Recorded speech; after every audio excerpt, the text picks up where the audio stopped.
வணக்கம் விஜய். ராமநாதபுரம் மாவட்டத்தில் அரசால் தடை செய்யப்பட்ட தேலி மீன்கள் அதிகம் வருவதாக ராமநாதபுரம் மாவட்ட உணவு பாதுகாப்பு அலுவலர் விஜயகுமாருக்கு ரகசிய தகவல்கள் வந்துள்ளது. இதனையடுத்து நேற்று அவர்கள் திடீர் ஆய்வு மேற்கொண்டதில் சரக்கு வாகனத்தில் வந்த 800 கிலோ தேலி மீன்களை பறிமுதல் செய்து நேற்றே அளித்தார்கள். இந்நிலையில் ராமநாதபுரம் நகர் பகுதியில் உள்ள சாலை பஜாரில் உள்ள நகர் மீன் மார்க்கெட்டில் இன்று அதிரடி சோதனை மேற்கொண்டார்கள்.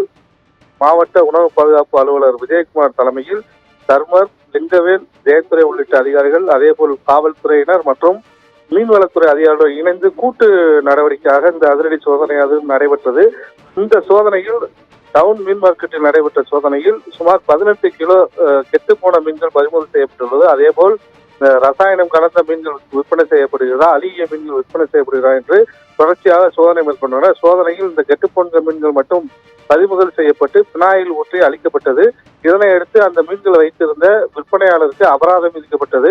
தொடர்ச்சியாக ராமநாதபுரம் நகர் மீன் மார்க்கெட்டில் இதுபோன்ற சம்பவங்கள் நடந்து வருவதாக வந்த தகவலின் அடிப்படையிலேயே இன்று அதிரடி சோதனை மேற்கொள்ளப்பட்டதாக உணவு பாதுகாப்பு அலுவலர் தெரிவித்துள்ளார். அதேபோல் இந்த சோதனையானது ராமநாதபுரம் மாவட்டம் முழுவதும் விரிவுபடுத்தப்பட்டு மீன் மார்க்கெட்டுகளில் அதிரடி சோதனை மேற்கொள்ளப்படும் என்றும் தெரிவித்தார். அது மட்டுமல்லாது அரசால் தடை செய்யப்பட்ட தேலி மீன்களை விற்கக்கூடாது என்றும் இதனால் பல்வேறு பிரச்சனைகள் மனிதர்களுக்கு வரும் என்பதால் அதனை தடை செய்துள்ளதாகவும் தெரிவித்தார்.